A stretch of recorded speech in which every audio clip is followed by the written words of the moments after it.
നമസ്കാരം. ധനുഷ് PSC ടിപ്സിലേക്ക് എല്ലാവർക്കും സ്വാഗതം. 2025 ഫയർ ആൻഡ് റെസ്ക്യൂ ഓഫീസർ തസ്തികയിലേക്കും ഡ്രൈവർ തസ്തികയിലേക്കും നടത്തിയിട്ടുള്ള എക്സാമിൻ്റെ സയൻസ് ചോദ്യങ്ങളുടെ ഫൈനൽ ആൻസർ കീയാണ് നമ്മൾ നോക്കുന്നത്. ജൂലൈ 4 നടക്കാനിരിക്കുന്ന ഫയർ ആൻഡ് റെസ്ക്യൂ ഓഫീസർ തസ്തികയ്ക്ക് വേണ്ടിയുള്ള സയൻസ് ചോദ്യങ്ങൾ നമുക്ക് ഇവിടെ നിന്നും പ്രതീക്ഷിക്കാം. അപ്പോൾ ക്വസ്റ്റ്യൻസിലേക്ക് പോവാം. ഒന്നാമത്തെ ചോദ്യം: മസ്തിഷ്കത്തിലെ പ്രത്യേക ഗാംഗ്ലിയോണുകളുടെ നാശത്തിന് കാരണമാകുന്ന രോഗം ഏതാണ്? ഉത്തരം ഓപ്ഷൻ സി, പാർക്കിൻസൺസ്. മസ്തിഷ്കത്തിലെ പ്രത്യേക ഗാംഗ്ലിയോണുകളുടെ നാശത്തിന് കാരണമാകുന്ന രോഗം ഏതാണ്? പാർക്കിൻസൺസ് രോഗമാണ്. അങ്ങനെയാണെങ്കിൽ അപസ്മാരം എന്താണ്? തലച്ചോറിൽ തുടർച്ചയായി ഉണ്ടാകുന്ന ക്രമരഹിതമായ വൈദ്യുത പ്രവാഹമാണ് അപസ്മാരം അല്ലെങ്കിൽ എപ്പിലെപ്സി. അപസ്മാരം അല്ലെങ്കിൽ എപ്പിലെപ്സി. തലച്ചോറിൽ തുടർച്ചയായി ഉണ്ടാകുന്ന ക്രമരഹിതമായ വൈദ്യുത പ്രവാഹമാണ് അപസ്മാരം. തലച്ചോറിൽ തുടർച്ചയായി ഉണ്ടാകുന്ന ക്രമരഹിതമായ വൈദ്യുത പ്രവാഹമാണെന്ത്? അപസ്മാരം അല്ലെങ്കിൽ എപ്പിലെപ്സി എന്ന് പറയുന്നത്. അങ്ങനെയാണെങ്കിൽ അൾഷിമേഴ്സ് എന്താണ്? മസ്തിഷ്കത്തിലെ നാഡീകലകളിൽ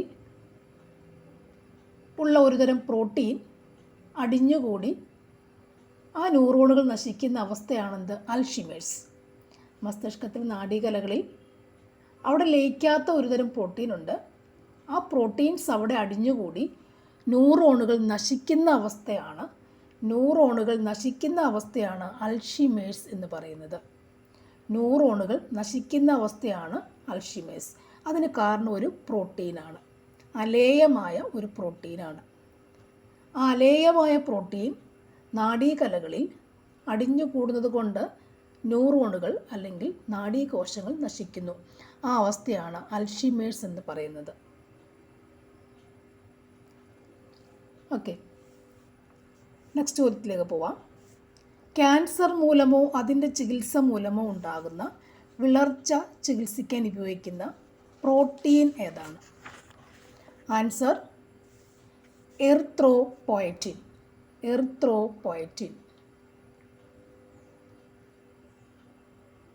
ക്യാൻസർ മൂലമോ അതിൻ്റെ ചികിത്സ മൂലമോ ഉണ്ടാകുന്ന വിളർച്ച ചികിത്സിക്കാൻ ഉപയോഗിക്കുന്ന പ്രോട്ടീനാണ് എന്ത്? എറിത്രോപോയറ്റിൻ. വിളർച്ച എന്ന് പറഞ്ഞത് എന്താണ്? രക്തമില്ലാത്ത അവസ്ഥയാണ് വിളർച്ച. അതായത് അവിടെ രക്തക്കുറവ് ഉണ്ടാകുമ്പോഴാണ് എറിത്രോപോയറ്റിൻ എന്ന് പറയുന്ന ആ ഒരു ഇഞ്ചക്ഷൻ നമ്മൾ അവിടെ കൊടുക്കുന്നത്. എറിത്രോപോയറ്റിൻ എങ്ങനെ ഓർത്തിരിക്കാം? വിളർച്ച എന്ന് പറയുമ്പോൾ രക്തക്കുറവാണ്. നമ്മൾ എറിത്രോസൈറ്റുകൾ പഠിച്ചിട്ടുണ്ട്. എറിത്രോസൈറ്റ് RBC അല്ല, ഹീമോഗ്ലോബിനുമായി ബന്ധപ്പെട്ടതല്ല, RBC ആണ്. RBC എന്ന് പറയുമ്പോൾ നമ്മുടെ രക്തകോശമാണ്. അപ്പോൾ എറിത്രോസൈറ്റ്, അപ്പോൾ ബ്ലഡ് ഓർക്കാം. അപ്പോൾ വിളർച്ച വിളർച്ച ചികിത്സിക്കാൻ ഉപയോഗിക്കുന്ന പ്രോട്ടീനാണെന്ത്? എറിത്രോപോയറ്റിൻ എന്ന് പറയുക. മറ്റൊരു ചോദ്യം എറിത്രോപോയറ്റിന് ബന്ധപ്പെട്ടിട്ട്: വൃക്കകൾ ഉൽപ്പാദിപ്പിക്കുന്ന എറിത്രോപോയറ്റിനാണ് അരുണരക്താണുക്കളുടെ അല്ലെങ്കിൽ RBCയുടെ നിർമ്മാണത്തെ സ്വാധീനിക്കുന്നത്. RBCയുടെ നിർമ്മാണത്തെ സ്വാധീനിക്കുക എന്ന് പറഞ്ഞാൽ എറിത്രോസൈറ്റുകൾ അല്ലെങ്കിൽ RBC നിർമ്മാണത്തെ സ്വാധീനിക്കുന്ന ഒരു പ്രോട്ടീനാണ് ഏത്? എറിത്രോപോയറ്റിൻ. ഇതാരുമായി ബന്ധപ്പെട്ടിരിക്കുന്നു? വൃക്കകൾ ഉൽപ്പാദിപ്പിക്കുന്നതാണ്. ഓക്കെ, അപ്പോൾ എറിത്രോപോയറ്റിൻ ശരിക്കും എന്താണ്? വൃക്കകൾ ഉൽപ്പാദിപ്പിക്കുന്ന ഒരു ഹോർമോൺ ശരിക്കും എറിത്രോപോയറ്റിനാണ്. അതൊരു പ്രോട്ടീനുമാണ്. ഓക്കെ, എറിത്രോപോയറ്റിൻ ഒരു ഹോർമോണാണ്, ഒരു പ്രോട്ടീനാണ്. എന്ത് തരം ഹോർമോണാണ്? അതായത് വൃക്കകൾ ഉൽപ്പാദിപ്പിക്കുന്ന ഹോർമോൺസ് ആണെന്ത്? ഈ എറിത്രോപോയറ്റിൻ. അത് RBC അല്ലെങ്കിൽ എറിത്രോസൈറ്റുകൾ അല്ലെങ്കിൽ അരുണരക്താണുക്കൾ ഉണ്ടാകാൻ കാരണമാകുന്നു. ഇതിൻ്റെ അഭാവത്തിൽ വിളർച്ച ഉണ്ടാകുന്നു, രക്തക്കുറവ് ഉണ്ടാകുന്നു. ഓക്കെ അല്ലേ? പ്രോത്രോംബിൻ എന്താണ്? ത്രോംബിന് മുമ്പുള്ള സാധനം ഇല്ലേ? ത്രോംബിൻ എന്ന് പറയുമ്പം ത്രോംബോസൈറ്റ്സ്, അതായത് രക്തം കട്ടപിടിക്കാൻ ആവശ്യമായ ത്രോംബിൻ അല്ലെങ്കിൽ പ്രോത്രോംബിൻ ആകുന്നു. ആ സമയത്തുണ്ടാകുന്ന സാധനങ്ങളാണ് ഈ ത്രോംബിനും പ്രോത്രോംബിനും. അതാണ് എന്തായിട്ട് മാറുക? ഫൈബ്രിൻ ത്രെഡ്സ് അല്ലേ? അത് രക്തക്കട്ടകളായിട്ട് മാറുന്നു. അതാണ് ആ സംഭവത്തിൽ ഓർത്തിരിക്കേണ്ടത്. നെക്സ്റ്റ് ചോദ്യം, ഇൻസുലിൻ നിയന്ത്രിത പ്രോട്ടീൻ ഏതാണ്? ഇൻസുലിൻ നിയന്ത്രിത പ്രോട്ടീൻ ഏതാണ്? ആൻസർ ഓപ്ഷൻ ഡി ആണ്, GLUT4 ആണ്. GLUT4, GLUT4. നെക്സ്റ്റ് ചോദ്യം, ടൈഫോയിഡ് രോഗനിർണയത്തിനായി ഉപയോഗിക്കുന്ന വൈഡൽ ടെസ്റ്റിൻ്റെ പ്രധാന തത്വം എന്താണ്? Answer option B, agglutination. Typhoid രോഗം നിർണ്ണയിക്കാൻ ഉപയോഗിക്കുന്ന ടെസ്റ്റാണെന്ത്? Widal test. ടൈഫോയിഡ് രോഗം നിർണ്ണയിക്കാൻ ഉപയോഗിക്കുന്ന ടെസ്റ്റാണെന്ത്? Widal test. അവിടെ തത്വം എന്താണ്? അഗ്ലൂട്ടിനേഷൻ എന്ന് വെച്ച് കഴിഞ്ഞാൽ കട്ട പിടിക്കാൻ അർത്ഥം. അഗ്ലൂട്ടിനേഷൻ. വൈഡൽ ടെസ്റ്റ് ടൈഫോയിഡ് എപ്പോഴും ചോദിക്കുന്നതാണ്. വൈഡൽ ടെസ്റ്റ് ടൈഫോയിഡിന് വേണ്ടി മാത്രമുള്ളതാണ് വൈഡൽ ടെസ്റ്റ്. നെക്സ്റ്റ്, ഓപ്പറേഷൻ അമൃത് പദ്ധതി ഏതുമായി ബന്ധപ്പെട്ടിരിക്കുന്നു? ആൻസർ ഓപ്ഷൻ ബി, ആൻറ്റിബയോട്ടിക്കുകളുടെ അമിത ഉപയോഗം തടയാൻ. ആൻറ്റിബയോട്ടിക്കുകളുടെ അമിത ഉപയോഗം തടയൽ. ഓപ്പറേഷൻ അമൃത്, ആൻറ്റിബയോട്ടിക്കുകളുടെ അമിത ഉപയോഗം തടയൽ. അടുത്ത ചോദ്യം, 2012 കേരള സർക്കാർ തിരഞ്ഞെടുത്ത കേരളത്തിലെ ആദ്യത്തെ ജൈവ വൈവിധ്യ പൈതൃക കേന്ദ്രം ഏതാണ്? ആൻസർ ഓപ്ഷൻ എ, കൊല്ലം ആശ്രാമത്തെ കണ്ടൽ വനങ്ങൾ. കൊല്ലം ആശ്രാമത്തെ കണ്ടൽ വനങ്ങൾ. നെക്സ്റ്റ് ചോദ്യം, പ്രകാശത്തിൻ്റെ തരംഗ സിദ്ധാന്തം ആവിഷ്കരിച്ച ശാസ്ത്രജ്ഞൻ ആര്? പ്രകാശത്തിൻ്റെ തരംഗ സിദ്ധാന്തം ആവിഷ്കരിച്ച ശാസ്ത്രജ്ഞൻ ആര്? Answer option B, Christian Huygens. അപ്പോൾ തോമസ് യങ് ആരാണ്? തോമസ് യങ് പ്രാഥമിക വർണ്ണങ്ങൾ 3 എണ്ണമാണെന്ന തത്വം ആവിഷ്കരിച്ചത് തോമസ് യങ്. പ്രാഥമിക വർണ്ണങ്ങൾ 3 എണ്ണമാണെന്ന തത്വം ആവിഷ്കരിച്ചതാരാണ്? Thomas young. പ്രാഥമിക വർണ്ണങ്ങൾ ഏതൊക്കെയാണ്? പച്ച, നീല, ചുവപ്പ്. പച്ച, നീല, ചുവപ്പ് എന്നിവയാണ് പ്രാഥമിക വർണ്ണങ്ങൾ. പ്രാഥമിക വർണ്ണങ്ങൾ 3 എണ്ണമാണെന്ന് ആവിഷ്കരിച്ചതാരാണ്? തോമസ് യങ് ആണ്. പ്രകാശത്തിൻ്റെ തരംഗ സിദ്ധാന്തം ആവിഷ്കരിച്ചതാരാണ്? Christian Huygens. ക്വാണ്ടം സിദ്ധാന്തം ആരാണ്? ക്വാണ്ടം സിദ്ധാന്തം മാക്സ് പ്ലാങ്ക്. പ്രകാശത്തിൻ്റെ തരംഗ സിദ്ധാന്തം ക്രിസ്റ്റ്യൻ ഹൈജൻസ്. പ്രാഥമിക വർണ്ണങ്ങൾ 3 എണ്ണമാണെന്ന് കണ്ടുപിടിച്ചതാരാണ്? Thomas Young. നെക്സ്റ്റ് ചോദ്യം, താഴെ തന്നിട്ടുള്ളവയിൽ നിന്നും ഏറ്റവും ശക്തി കുറഞ്ഞ ബലം ഏതാണ്? താഴെ തന്നിട്ടുള്ളവയിൽ ഏറ്റവും ശക്തി കുറഞ്ഞ ബലം ഏതാണ്? ആൻസർ, ഗുരുത്വാകർഷണ ബലമാണ് ഏറ്റവും ശക്തി കുറഞ്ഞ ബലം. പ്രകൃതിയിലെ ഏറ്റവും ദുർബലമായ ബലമാണെന്ത്? ഭൂഗുരുത്വാകർഷണ ബലം. ഏറ്റവും ശക്തി കുറഞ്ഞ ബലമാണ് ഗുരുത്വാകർഷണ ബലം. പ്രകൃതിയിലെ ഏറ്റവും ദുർബലമായ ബലമാണെന്ത്? ഭൂഗുരുത്വാകർഷണ ബലം. ഇനി ന്യൂക്ലിയർ ബലം എന്ന് പറഞ്ഞാൽ എന്താണ്? ഏറ്റവും ശക്തമായ ബലമാണെന്ത്? ന്യൂക്ലിയർ ബലം. ഏറ്റവും ശക്തമായ ബലമാണ്. പ്രകൃതിയിലെ ഏറ്റവും ശക്തമായ ബലമാണ് ന്യൂക്ലിയർ ബലം. പ്രകൃതിയിലെ ഏറ്റവും ശക്തമായ ബലമാണെന്ത്? ന്യൂക്ലിയർ ബലം എന്ന് പറയുന്നത്. ഓക്കെ. നെക്സ്റ്റ് ചോദ്യം, കിലോവാട്ട് അവർ എന്നത് ഏത് ഭൗതിക അളവിൻ്റെ യൂണിറ്റാണ്? കിലോവാട്ട് അവർ എന്ന് പറയുന്നത് ഏത് ഭൗതിക അളവിൻ്റെ യൂണിറ്റാണ്? ആൻസർ ഓപ്ഷൻ സി, ഊർജമാണ്. പവറിൻ്റെ യൂണിറ്റ് എന്താണ്? വാട്ട് അല്ലെങ്കിൽ ജൂൾ പെർ സെക്കൻഡ്. പവറിൻ്റെ യൂണിറ്റ് എന്താണ്? വാട്ട് അല്ലെങ്കിൽ joule per second. Kilowatt hour എന്നത് ഏത് ഭൗതിക അളവിൻ്റെ യൂണിറ്റാണ്? ഊർജത്തിൻ്റെ ഭൗതിക അളവ് യൂണിറ്റാണെന്ത്? കിലോ വാട്ട് അവർ എന്ന് പറയുന്നത്. കിലോ വാട്ട് അവർ. പവറിൻ്റെ യൂണിറ്റ് എന്താണ്? പവറിൻ്റെ യൂണിറ്റ് എന്ന് പറയുന്നത് വാട്ട് അല്ലെങ്കിൽ ജൂൾ പെർ സെക്കൻഡ്. വാട്ട് അല്ലെങ്കിൽ ജൂൾ പെർ സെക്കൻഡ്. ഒരു ഹോഴ്സ് പവർ എന്ന് പറയുന്നത് എന്താണ്? ഒരു ഹോഴ്സ് പവർ എന്ന് പറയുന്നത് എന്താണ്? 746 വാട്ടാണ്. 746 വാട്ടാണ്. ഒരു ഹോഴ്സ് പവർ എന്ന് പറയുന്നത് 746 വാട്ടാണ്. 2 യൂണിറ്റ് പഠിച്ചു. കിലോ വാട്ട് അവർ എന്നാണ്? ഏതിൻ്റെ യൂണിറ്റാണ്? ഊർജത്തിൻ്റെ ആണ്. പവർ എന്ന് പറഞ്ഞാൽ യൂണിറ്റ് എന്താണ്? വാട്ടാണ്. ഒരു കുതിരശക്തി, ഒരു ഹോഴ്സ് പവർ 746 വാട്ടാണ്. ഓക്കെ അല്ലേ? പ്രവൃത്തിയുടെ യൂണിറ്റ് എന്താണ്? പ്രവൃത്തിയുടെ യൂണിറ്റ് എന്താണ്? ജൂളാണ്. ഓക്കെ. ഇവിടെയുള്ള ബലത്തിൻ്റെ യൂണിറ്റ് എന്താണ്? ബലത്തിൻ്റെ SI യൂണിറ്റ് എന്താണ്? ബലത്തിൻ്റെ SI യൂണിറ്റ് എന്താണ്? ന്യൂട്ടനാണ് ബലത്തിൻ്റെ SI യൂണിറ്റ്. കിട്ടിയല്ലോ? നെക്സ്റ്റ് ചോദ്യം.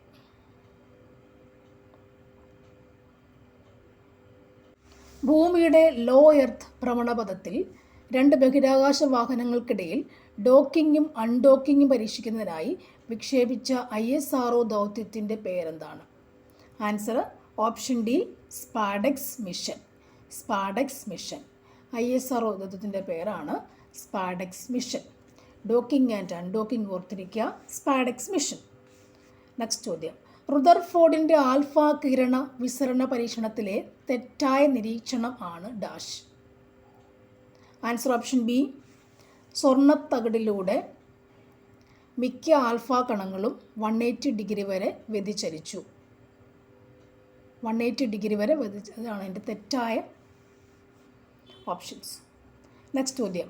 അറ്റോമിക് സംഖ്യ 120 ഉള്ള മൂലകത്തിൻ്റെ IUPAC നാമമാണ് ഡാഷ്. ആൻസർ ഓപ്ഷൻ എ ആണ്, അൺബൈനിലിയം. നെക്സ്റ്റ് ചോദ്യം. തന്നിരിക്കുന്നവയിൽ അർദ്ധലോഹങ്ങൾ അല്ലാത്തവയാണ് ഏത്?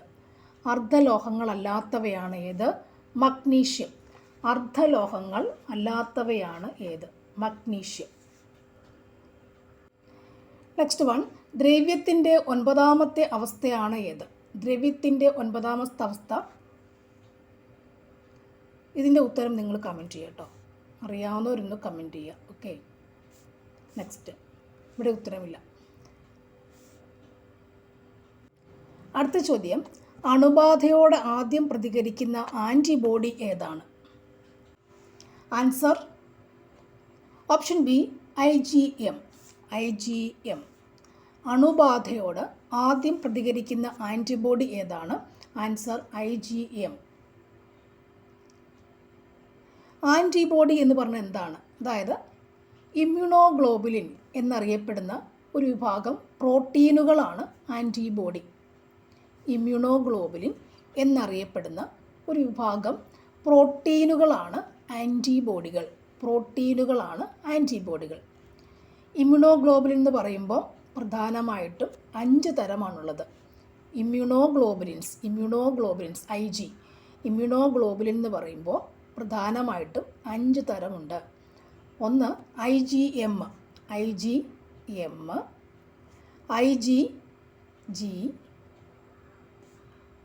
IgA, IgE, okay, E and IgD. Immunoglobulins എന്നറിയപ്പെടുന്ന പ്രോട്ടീൻസ് ആണ് ആൻറ്റിബോഡികൾ.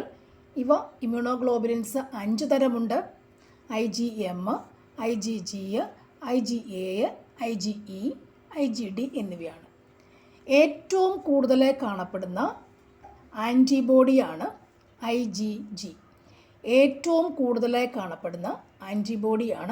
IgG. ഇതിനെ വിളിക്കുന്ന പേര് ഗാമ ഗ്ലോബുലിൻ. G ഓർത്തിരിക്കാം. IgGയും IgMും ഒക്കെ സ്പെസിഫിക് ആണെന്ന് ഓർക്കുക. ഇനി മറ്റൊരു പ്രത്യേകത, IgA എന്ന് പറയുന്നത്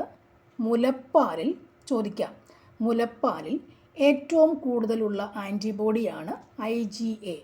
മുലപ്പാലിൽ ഏറ്റവും കൂടുതലുള്ള ആൻറ്റിബോഡിയാണെന്ത്? IgA.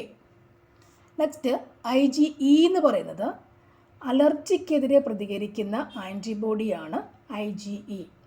അലർജിക്കെതിരെ പ്രതികരിക്കുന്ന ആൻറ്റിബോഡിയാണ് IgE. കിട്ടിയല്ലോ. അപ്പോൾ ഇമ്മ്യൂണോഗ്ലോബുലിൻ എന്നറിയപ്പെടുന്ന ഒരു വിഭാഗം പ്രോട്ടീനുകളാണ് ആൻറ്റിബോഡികൾ, അല്ലേ? അത് 5 തരമുണ്ട്. ഇമ്മ്യൂണോഗ്ലോബുലിൻസ് 5 തരമുണ്ട്. IgM ഉണ്ട്, G ഉണ്ട്, A ഉണ്ട്, E ഉണ്ട്, D ഉണ്ട്. IgG എന്ന് പറഞ്ഞാൽ എന്താണ്? ഗാമ ഗ്ലോബുലിൻസ് ആണ്. ഏറ്റവും കൂടുതൽ കാണപ്പെടുന്നത് ഗാമ ഗ്ലോബുലിൻസ് ആണ്.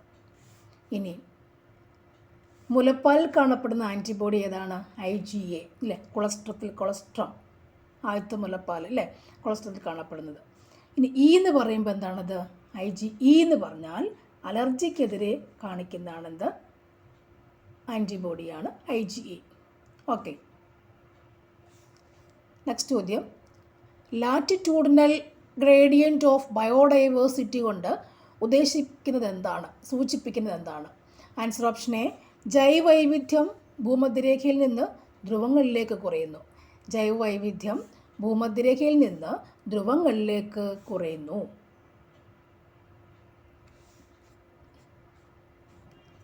നെക്സ്റ്റ് ചോദ്യം, ഓസ്റ്റിയോ ആർത്രൈറ്റിസ് എന്തിനെ സൂചിപ്പിക്കുന്നു? ഓസ്റ്റിയോ ആർത്രൈറ്റിസ് എന്തിനെ സൂചിപ്പിക്കുന്നു? ആൻസർ ഓപ്ഷൻ എ, സന്ധികളിലെ കാർട്ടിലേജ് നശിക്കൽ. സന്ധികളിലെ കാർട്ടിലേജ് നശിക്കൽ. Osteoarthritis. സന്ധികൾ, അല്ലേ? പലതരം സന്ധികളുണ്ട്. വിജാഗിരി സന്ധി, കൈമുട്ട് സന്ധി, അങ്ങനെയുണ്ട്. അപ്പോൾ അതിൽ സന്ധികളിലുള്ള കാർട്ടിലേജുകൾ നശിക്കുന്നതാണ് ഓസ്റ്റിയോ ആർത്രൈറ്റിസിന് കാരണം. ഓക്കെ. നെക്സ്റ്റ് ചോദ്യം, ഓനോത്തിറ ലാമാർക്കിയാന. ഓനോത്തിറ ലാമാർക്കിയാന എന്ന സസ്യം താഴെ പറയുന്നവയിൽ ഏതുമായി ബന്ധപ്പെട്ടിരിക്കുന്നു? ആൻസർ ഓപ്ഷൻ സി, മ്യൂട്ടേഷൻ സിദ്ധാന്തം. മ്യൂട്ടേഷൻ സിദ്ധാന്തം.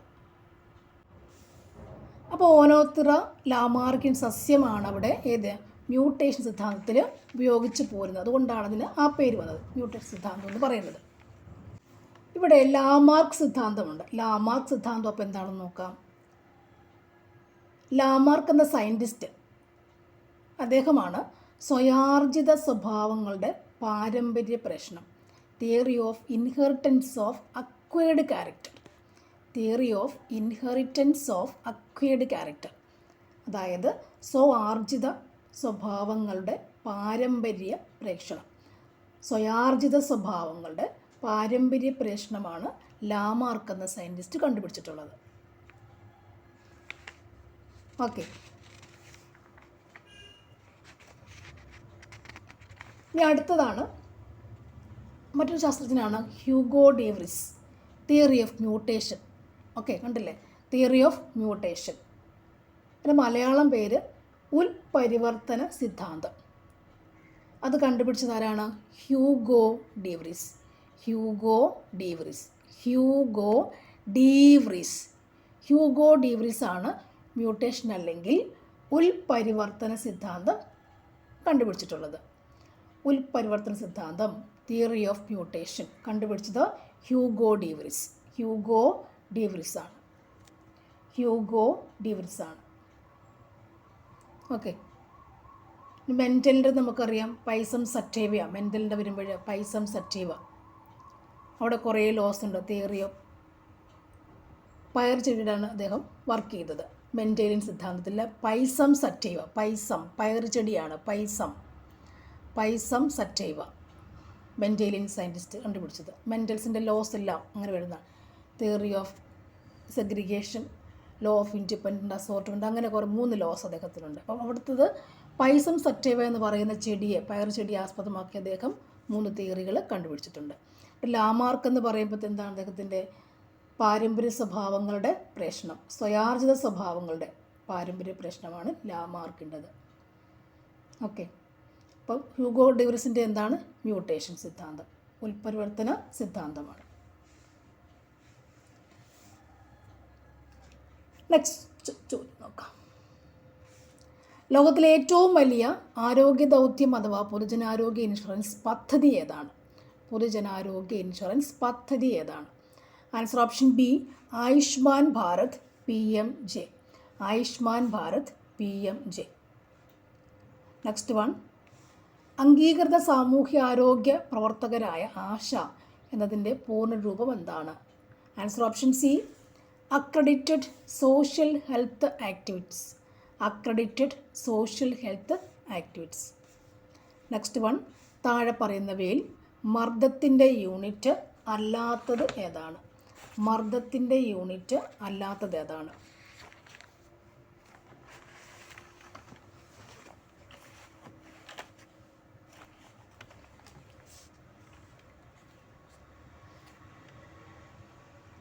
Answer okay, option B kilogram into metre per second square. Kilogram metre per second square ആണ് മർദ്ദത്തിൻ്റെ യൂണിറ്റ് അല്ലാത്തത് ഇവിടെ. Kilogram metre per second square ആണ് മർദ്ദത്തിൻ്റെ യൂണിറ്റ് അല്ലാത്തത്. പാസ്കൽ എന്ന് പറയുന്നത് എന്താണ്? മർദ്ദത്തിൻ്റെ യൂണിറ്റാണ്. ഇതിൻ്റെ മറ്റൊരു പേരെന്താണ്? പാസ്കലാണ് മർദ്ദത്തിൻ്റെ യൂണിറ്റ്, അറിയാമല്ലോ. അപ്പോൾ അതിൻ്റെ മറ്റൊരു പേരല്ലേ പാസ്കൽ അഥവാ ന്യൂട്ടൺ പെർ മീറ്റർ സ്ക്വയർ മർദ്ദത്തിൻ്റെ തന്നെയാണ് അല്ലേ. മർദ്ദം എന്ന് പറഞ്ഞാൽ ശരിക്കും എന്താണ്? മർദ്ദം ഒരു യൂണിറ്റ് വിസ്തീർണത്തിൽ അനുഭവപ്പെടുന്ന വ്യാപകമായ മർദ്ദമാണെന്ത്? മർദ്ദം എന്ന് പറയുക. സംഭവം നിസ്സാരമായി അനുഭവപ്പെടുന്നു അല്ലേ. ഒരു സിമ്പിൾ ചോദ്യം, നമ്മുടെ പ്രഷർ കുക്കറിൽ ജലം തിളയ്ക്കുന്ന ഊഷ്മാവ് എത്രയാണ്? 120 ഡിഗ്രി. വെറുതെ ഒന്ന് കേട്ടിരുന്നുള്ളൂ, 120 ഡിഗ്രിയാണ്. നെക്സ്റ്റ് ചോദ്യം, അൾട്രാവയലറ്റ് രശ്മികൾക്ക് ഇൻഫ്രാറെഡ് വികിരണങ്ങളെക്കാൾ കൂടുതൽ ഊർജ്ജമുണ്ട്. എക്സ്റേക്ക് ഗാമ വികിരണങ്ങളെക്കാൾ തരംഗദൈർഘ്യം കൂടുതലാണ്. ഇതിൽ യോജിച്ചവ കണ്ടെത്തുക. ആൻസർ ഓപ്ഷൻ ഡി ആണ്. ഓക്കെ, 1ഉം 2ഉം നമുക്ക് ശരിയാണ്. ഓക്കെ, നെക്സ്റ്റ് ചോദ്യം, ഒരു വീട്ടിൽ ഉപയോഗിക്കുന്ന ഊർജം 200 കിലോവാട്ട് അവർ ആണെങ്കിൽ ആകെ ഊർജത്തിൻ്റെ അളവ് ജൂളിൽ എത്രയാണ്? Answer option A 72 × 10⁻⁷ joule. 72 × 10⁻⁷ ജൂളാണ്. 72 × 10⁻⁷ ജൂളാണ് വരിക. നെക്സ്റ്റ് ചോദ്യങ്ങൾ, 1 ലിറ്റർ ലായനിയിൽ അടങ്ങിയിരിക്കുന്ന ലീനത്തിൻ്റെ മോളുകളുടെ എണ്ണം എത്രയാണ്? 1 ലിറ്റർ ലായനിയിൽ അടങ്ങിയിരിക്കുന്ന ലീനത്തിൻ്റെ മോളുകളുടെ എണ്ണം എത്രയാണ്? ആൻസർ ഓപ്ഷൻ സി ആണ്. മൊളാരിറ്റി എന്ന് പറയുന്നു. മൊളാരിറ്റി എന്ന് പറയുന്നു. മൊളാരിറ്റി എന്ന് പറയുന്നു. നെക്സ്റ്റ്, ഒരു അക്വേറിയത്തിന് ചുറ്റിൽ നിന്നും ഉയരുന്ന വായു കുമിളകളുടെ വലിപ്പം മുകളിലേക്ക് എത്തുന്തോറും കൂടുന്നു. ഇത് ഏത് വാതക നിയമത്തെ സൂചിപ്പിക്കുന്നു? ആൻസർ ഓപ്ഷൻ ബി ബോയിൽ നിയമം. ബോയിൽ നിയമം. ബോയിൽ നിയമം. ഓക്കെ, ബോയിൽ നിയമം എന്ന് പറഞ്ഞാൽ എന്താണ്? ബോയിൽ നിയമം അതായത് താപനില സ്ഥിരമായിരിക്കുമ്പോൾ ഒരു നിശ്ചിത മാസ് വാതകത്തിൻ്റെ വ്യാപ്തം മർദ്ദത്തിന് വിപരീത അനുപാതത്തിലായിരിക്കും. ഇത് V is inversely proportional to P എന്നായിരിക്കും എപ്പോഴും.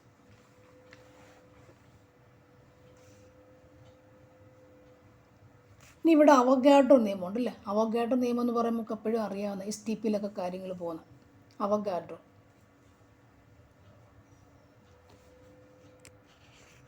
അടുത്തിലേക്ക് പോവാം. പാലിനാണോ തൈരിനാണോ pH മൂല്യം കൂടുതൽ? പാലിനാണോ തൈരിനാണോ pH മൂല്യം കൂടുതൽ? ആൻസർ ഓപ്ഷൻ എ പാലിനാണ് pH മൂല്യം കൂടുതലുള്ളത്. പാലിനാണ് pH മൂല്യം കൂടുതൽ ഉള്ളത്. pH മൂല്യം. ഇവിടെ പൊതുവേ അറിയേണ്ട ഒരു കാര്യമുണ്ട്. pH മൂല്യം 7 എപ്പോഴും അതേപറ്റി ചോദ്യങ്ങൾ ചോദിക്കാറുണ്ട്. pH മൂല്യം 7 താഴെ വരുന്നവയെല്ലാം എന്താണ്? 7 താഴെ വരുന്നവയെല്ലാം എന്താണ്? ആസിഡാണ്. 7 താഴെ വരുന്നതെല്ലാം ആസിഡാണ്. pH മൂല്യം 7 താഴെ വരുന്നതെല്ലാം ആസിഡ്സാണ്. 7 മുകളിൽ വരുന്നതെല്ലാം എന്താണ്? ആൽക്കലിയാണ്. 7 മുകളിൽ വരുന്നവരെല്ലാം എന്താണ്? ആൽക്കലിയാണ്. ആൽക്കലിയാണ്. ഓക്കെ, അപ്പോൾ നിർവീര്യ വസ്തുവാണെങ്കിൽ എന്ത് സംഭവിക്കാം? pH മൂല്യം 7 ആയിരിക്കും. അങ്ങനെ വരുമ്പോൾ ജലത്തിൻ്റെ pH മൂല്യം എത്രയാണ്? 7 ആണ്. ജലത്തിൻ്റെ pH മൂല്യം 7 ആണ്. പാലിൻ്റെ pH മൂല്യം എത്രയായിരുന്നു? 6.6 പാലിൻ്റെ പി എച്ച് മൂല്യം. 6.6 പാലിൻ്റെ പി എച്ച് മൂല്യം എന്ന് പറയുന്നത്. ഓക്കെ, പി എച്ച് മൂല്യം അല്ലെങ്കിൽ പി എച്ച് സ്കെയിൽ കണ്ടുപിടിച്ചത് ആരാണ്? ഒരു ചോദ്യം. സൊറൻസൺ ആണ്.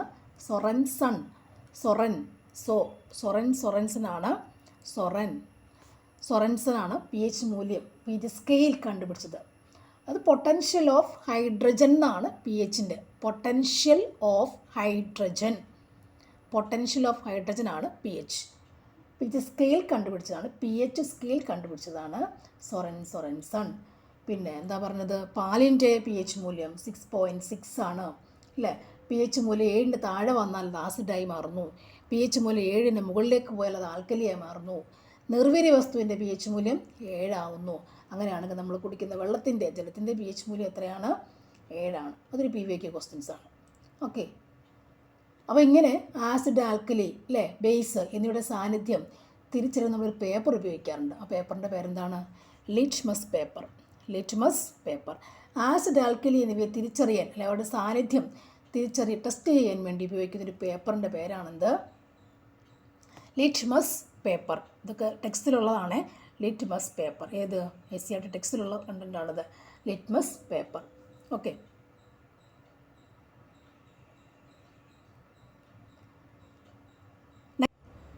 ഗ്രാഫീൻ എന്താണ്?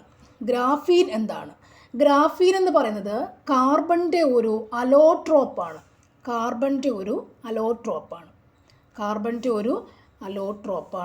Graphene. So thank you for watching. See you again.